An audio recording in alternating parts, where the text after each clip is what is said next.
سورہ دخان صفحہ نمبر 45 سورہ دخان صفحہ نمبر 45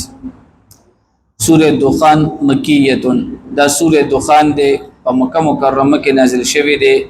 وهي 59 آیتا پدې کې 59 آیتونه دي وثلاث رکوعات او پدې کې 3 آیتونه دي اعوذ بالله من الشیطان الرجیم بسم الله الرحمن الرحيم حميم والكتاب المبين إنا أنزلناه في ليلة مباركة إنا كنا منذرين فيها يفرق كل أمر حكيم أمرا من عندنا إنا كنا مرسلين صدق الله العظيم سورہ دخان آیت نمبر 1 16 رکوع 15 سپارہ صفحہ نمبر 45 ما قبل سورہ زخرف ورن ختم شو الله دې په خپل دربار کې قبول کړي کتا سلیات شي په سورہ زخرف کې د کافرو چې کمی عقیده وي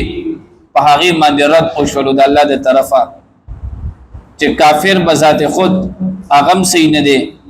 او د کافرانو چې کم دي د عقیده هم صحیح نه دي نو د کافرانو د عقیدو په کې رد شوی دي او په دې صورت کې چې کم دي د کافر بنده د پاره په دنیا کې چې کم عذابونه راځي د هغه ذکر دی پکې نمبر 1 د دې صورت نوم دی سورہ دخان او دا په مکه مکرمه کې نازل شوی دی او دې ته دخان ځکه ویل کېږي چې په دې صورت کې چې کم دی د دخان ټکی هم راغلی دی دا آیت نمبر 10 کې د دخان ټکی پکې راغلی دی ځکه دې صورت ته سورہ دخان ویل کېږي اور دویم دا دخان ویل کېږي لوګي ته په کافرانو باندې چې کم دی په دنیا کې ماته ستوي الله تعالی په عذاب راولي هغه تخفیف دی پکې د مکه مکرمه کسان چې کم مشرکانو کافرانو هغه باندې قحط سالی راغلی و او د هغه قحط سالی د وجه پاغي داسې اولګي راغلی وي چې نظر کې به وتهر یو شی چې کم به د لوګي غون تخکار کېدل نو ځکه چې کم به دې صورت ته سورې دخان ویل کېږي دا دې هغه مختصرا تعارف دی پدې کې چې کم دې یو کم شپېته آیاتونه دي او پدې کې 3 رکوګانې دي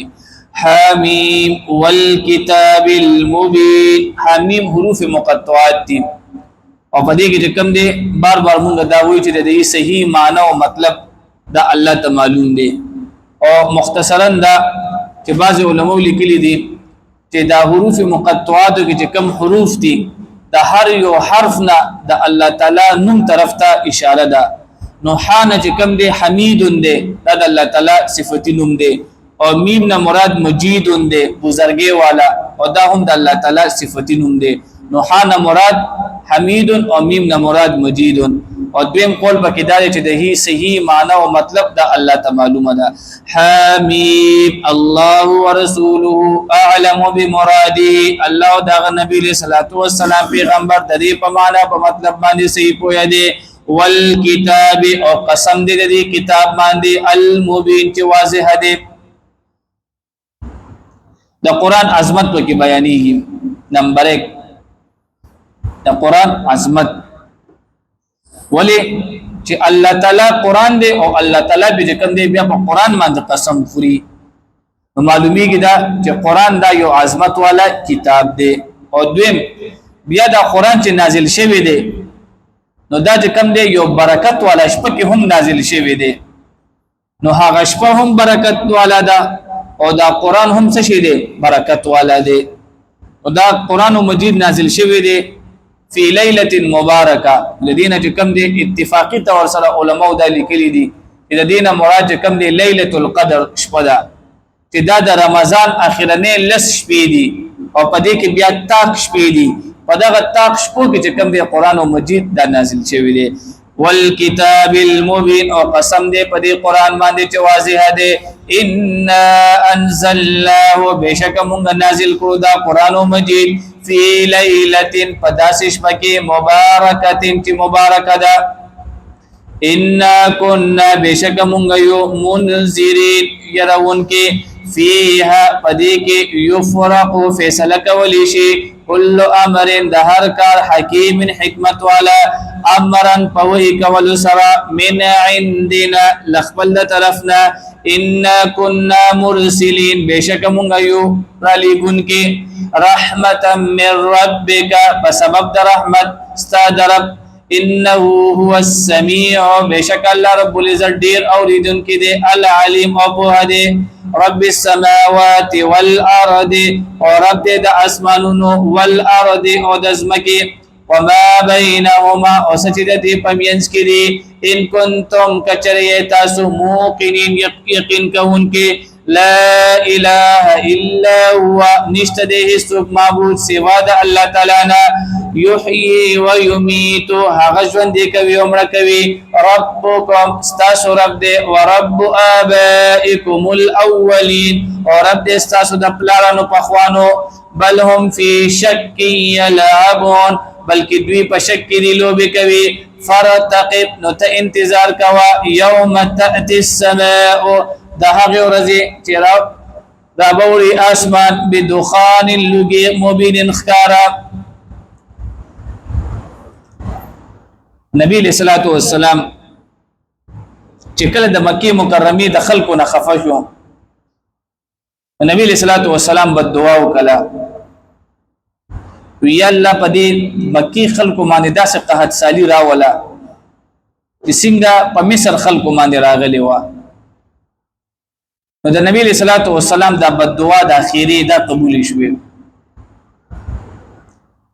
او پدې مکی مکرمه باندې او کال قحط راغلیو او تاریخي قحط پر راغلیو داسې قحط پر راغلو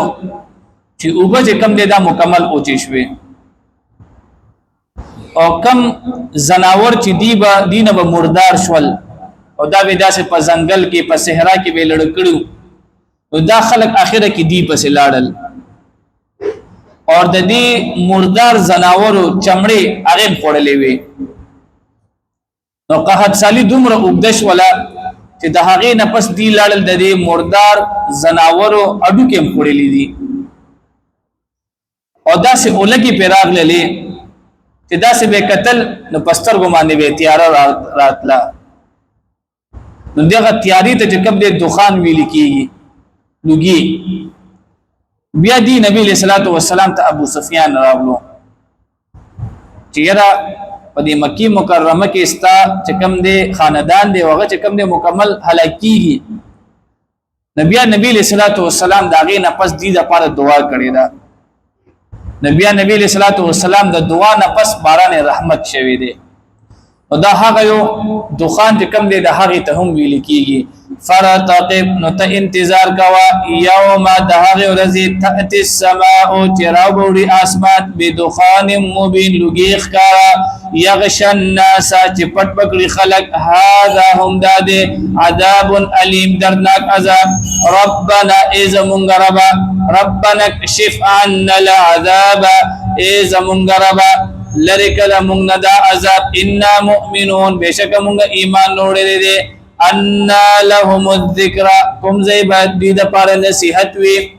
وقد جاءهم او تحقیق حال د چراغلی دی دوی ته رسول مبین یو رسول خکارا ثم تولوا عنه بيدي مخواړه ولو د هغنا وقالوا ادويل معلم د تخودل شویدا مجنون لیونی ده ان کاشف العذاب بشک مونږ لري کون کی یو دا عذاب قلیلا لکسات انکم بشک تاسو عائدون بیا را ګرځیدون کیه واخر الدعوان الحمدلله